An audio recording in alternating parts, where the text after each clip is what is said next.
Hey guys, நீங்கள் பர்கூர் சரௌண்டிங்கில் இருந்து உங்கள் ஃப்ரெண்ட்ஸோட ஜாலியாக சமைச்சு சாப்பிட ஒரு நல்ல ஸ்பாட்டு சொல்கிறேன். மிஸ் பண்ணாமல் இந்த வீடியோ சேவ் பண்ணிவிட்டு மறக்காம சர்ப்ரைஸ் பண்ணுங்க. இன்றைக்கி நம்ம ஃப்ரெண்டுடைய பர்த்டேனா நம்ம பாய்ஸோட சமைச்சு சாப்பிடலான்னு வந்த ஸ்பாட்டு தாங்க நம்ம பர்கூரில் இருக்க ரவி அண்ணா தாபா. இவர் நான்வெஜ் சமைக்கிறதுல ஸ்பெஷலிஸ்ட்னு சொல்லலாம். அந்த அளவுக்கு இவர் கைப்போக்கும் அவ்வளோ நல்லா இருக்குங்க.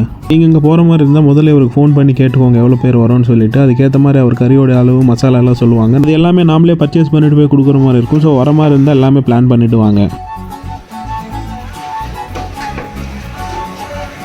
நாம் எல்லாமே பர்ச்சேஸ் பண்ணிவிட்டு கடைசி அண்ணன் கடைக்கு வந்துட்டோம். இவர் சமைக்கிறது எல்லாத்துக்குமே விறகடுப்பு தாங்க யூஸ் பண்ணுறாங்க. ஸோ டேஸ்ட் எல்லாம் வேறு லெவலில் இருக்கும். பர்கூர் சரௌண்டிங்கில் நான்வெஜ் சமைக்கிறதுக்கு இவருக்கு அரிச்சிக்கு ஆள் இல்லைன்னே சொல்லலாங்க. அந்த அளவுக்கு டேஸ்ட் வைஸ் காம்ப்ரமைஸ் எல்லாமே இருக்குங்க. நான் ரவி 35 வருஷம் முன்னாடி போனா ఇదేమే ఫేమస్ చెప్పా లైన్ గా బిర్యానీ పాలకుడు బిర్యానీ నాటుకోడి మటన్ చుక్క சிக்கன் கிரேவி. நாம் இவர்கிட்ட நம்ம பாய்ஸ் 15 பேருக்கு சமைக்கிறதுக்கு சிக்கன் பிரியாணி சிக்கன் உப்பு கறி தாங்க சொல்லியிருந்தோம்.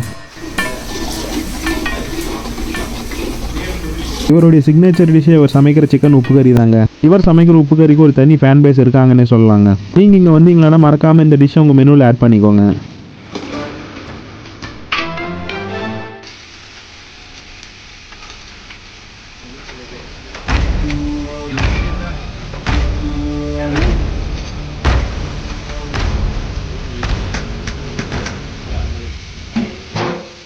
ஃபைனலாக பிரியாணிக்கான தம் ப்ராசஸ் தாங்க போயிட்டுருக்கு.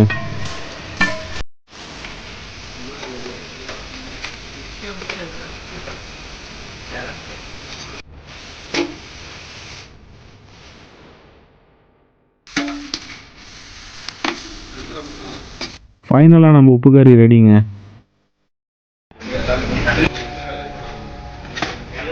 ஃபைனலி நம்ம அவளோட எதிர்பார்த்துருந்த பிரியாணி உப்பு கறி எல்லாம் ரெடி ஆகிடுச்சுங்க. இதுதாங்க நம்ம ஃப்ரெண்டுடைய பர்த்டே டின்னர். எல்லாம் அவருக்கு ஒரு வாழ்த்து போட்டுட்டு சாப்பிட ஆரம்பிச்சிட்டோங்க. தாபாவுடைய லொக்கேஷன் எங்கே இருக்குன்னு பார்த்தீங்கன்னா பர்கூருக்குள்ளே வாணியம்பாடி ரோட்டில் பைபாஸ் ஒட்டியே இருக்குங்க. நீங்கள் பர்கூர் பக்கம் வந்தீங்கன்னா மறக்காமல் உங்கள் ஃப்ரெண்ட்ஸோட இந்த கடையை விசிட் பண்ணி உங்களுக்கு பிடிச்ச டிஷ்ஷை செஞ்சு கொடுக்க சொல்லி ட்ரை பண்ணி பாருங்கள்.